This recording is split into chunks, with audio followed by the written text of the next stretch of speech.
Welcome back to BackBit Impossible. Guess who I am? Yeah, I'm that guy.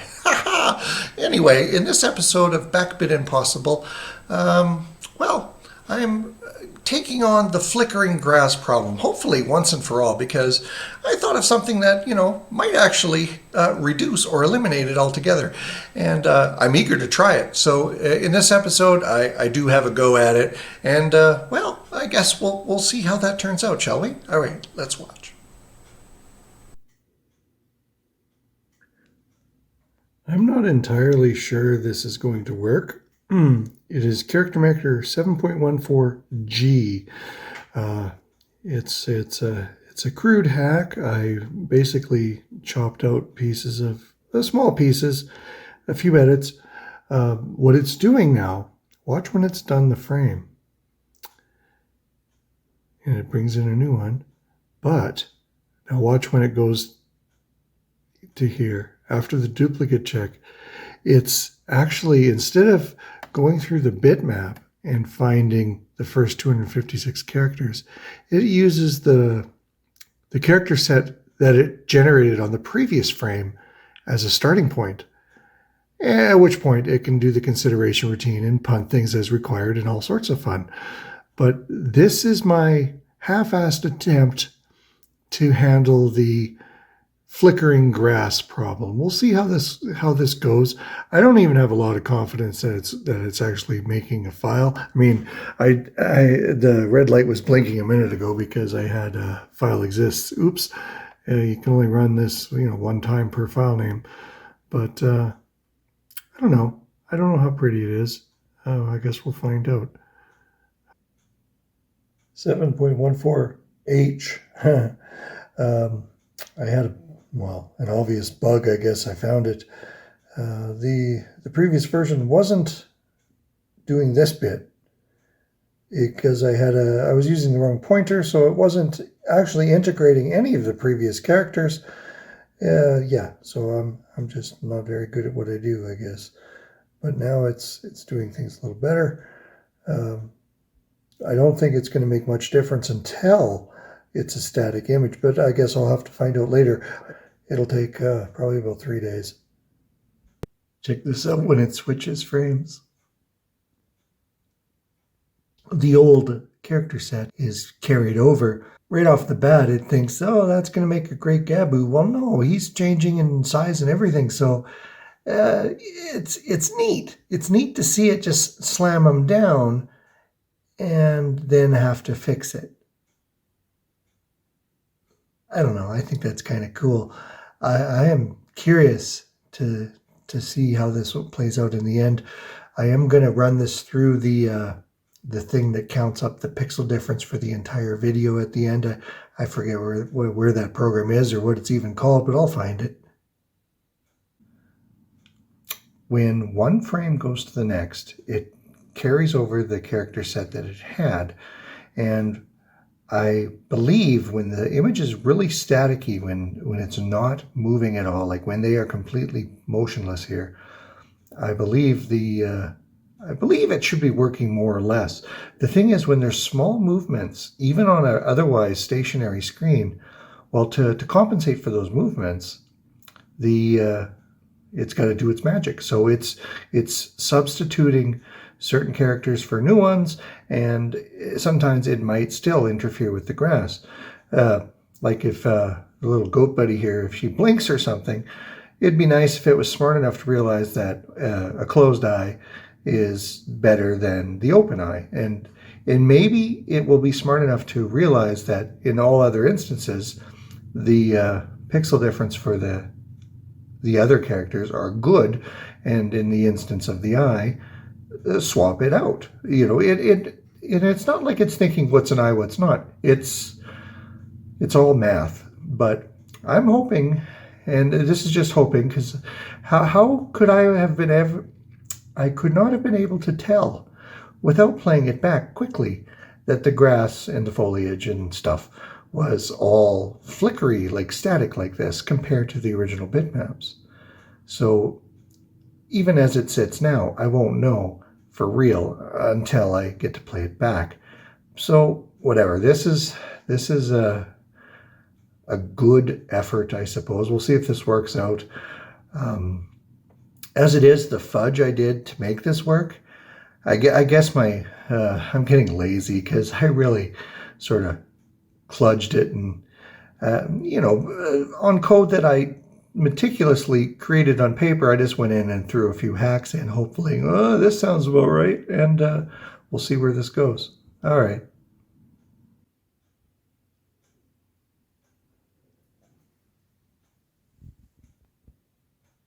Well, it's been about 50 hours. I got up in the middle of the night to check this out. I thought it'd be done. I also thought it was 7 a.m. because I read the clock wrong, but hell no, it's time to go back to bed. Well, it finished up. I couldn't go back to bed. So now I am copying it to the BBT here. You saw the blank. This time, these versions are going at, the character set is going at the 21K marker in my 32K buffer. And I guess the video matrix, it goes at the 23 character marker because it follows it. The color RAM, I still have to use the old one because, the color RAM hasn't changed since the original bitmaps. Yeah, it takes about, 8 seconds or so to load in and save one bitmap. So this is, you know what I mean. This is going to take, probably all day, whatever. Now it has something to do. Now maybe I can actually truly shut the screen off and go to bed.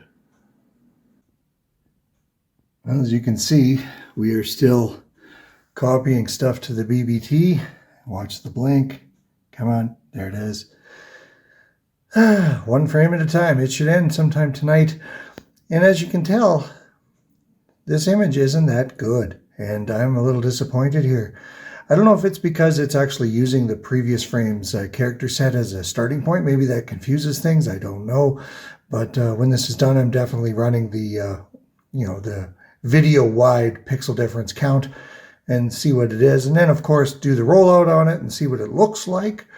But I do have some ideas started to do that 2 character sets per frame. But I think I have it set up in a way that I'll be able to queue up 4 frames in one BBT fetch instead of 5. But the only difference is I think I have to reduce the amount of characters from obviously 256, a full character set, down to, I think, 235 or 234? Something like that per set. And yet I'll be able to have 2 sets simultaneously on the screen, one on the top half, one on the bottom half. And so it'll allow a little more, nice resolution. In other words, the picture's going to look better. I'm definitely going to try it. I have to try it, but it won't take too much longer, code-wise, because I just have to tweak my existing converters and make it a little smarter. It'll be fun to start over and make it, and to watch it chew away at the top half and then the bottom half, because each section will be significantly faster than doing the full frame. Kind of like how when I did 4 frames at once, it was exponentially slower. So even though it's only half the size, it will be, hey, is that a glitch? What's that? I'll have to look at that frame another time. Maybe it sneaked by in previous videos. But anyway, man, I just derailed my entire train of thought. Well, forget it. Anyway, yeah, peace. Yeah, this thing is going to be finished probably in the next hour, which is good because I don't have to, get up in the middle of the night to check on it. I really don't know about this one. These pictures look bad. Maybe I'm getting spoiled. Maybe if you play them fast enough, how poorly rendered they are kind of zips by. I mean, it is a 24th of a second, right? Kind of like when you pause a DVD, that frame just looks like crap, but play enough crap frames in a row, it looks good. Whatever. I'm eager to get this thing rolled out and check it out. Oh yeah, that's what I can do next. do the pixel difference count. Yes, yes, yes. Okay. So it's playing through, tallying up the pixel differences. This is with the latest, the recycled last frame used as new frame base. 5803 is coming up, and we've all seen 5803 enough times. It's exactly the value that I used to get, 1376. I got a feeling these are probably pixel for pixel exactly the images that I already have. Of course I got all the data I need in the BBT. I don't even need to do the rollout now. There's no point. I can just make a simple load this, load that, compare them. I'm certain they're the same. Yeah, it's no good. It's no good. Using the previous frame as a basis for the next frame, I don't think made any difference, because in the end, the algorithm thought better of everything and probably replaced everything that was there based on characters that were in the set currently. That makes sense. I don't know if that's true, because I just based it on 5803, the one value that I have memorized. But yeah, we'll check this out later. I still want to get the full value. That'll be the simple telltale. If it's exactly the same as previous, down to the pixel, I'll know they're the same. There's no point in even comparing them. So it's a little after 1 a.m. here. So yeah, I might as well wait till another, I don't know, what is this, 45 minutes maybe? Ugh, I'm tired, but whatever. I want to see the answer, and then I'll power this thing down. This thing's earned a rest, Whatever. Okay, thanks. Now before I power down, I'm going to double check to see if these are true, if that's really where they are being sourced from. This is identical to the results I got. Identical to the results I got on New Year's Day, using the ones from the plus 13 and plus 15 kilobyte markers. I have a picture of it. So yeah, there's no point in even rolling this out and continuing, because it's exactly the same. Exactly. This is exactly the same. It's the same fucking thing. That's assuming, well, let's see what we got. That's all we need to know. So 84 to 92, that's the 21 to 23 kilobyte. Sure it is. And then the video matrix, that's the 23, because it's 23K, 46, 92 to 96. Yep. No good. That was an entire waste of time. But now I know the answer. There's no point in feeding it the last frame to create the next frame.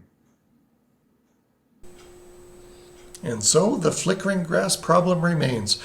It isn't something that's easily defeated, unfortunately. And in the next episode, well, I kind of move on to something else. I have a new idea that I've probably spoke about once or twice in the past couple episodes here. And I've got to follow this one now, because, it seems really promising. So I am eager to see what I can do with it. And in the next episode, we'll start checking that one out. All right. Until next time, I'm Loop Dark Snout.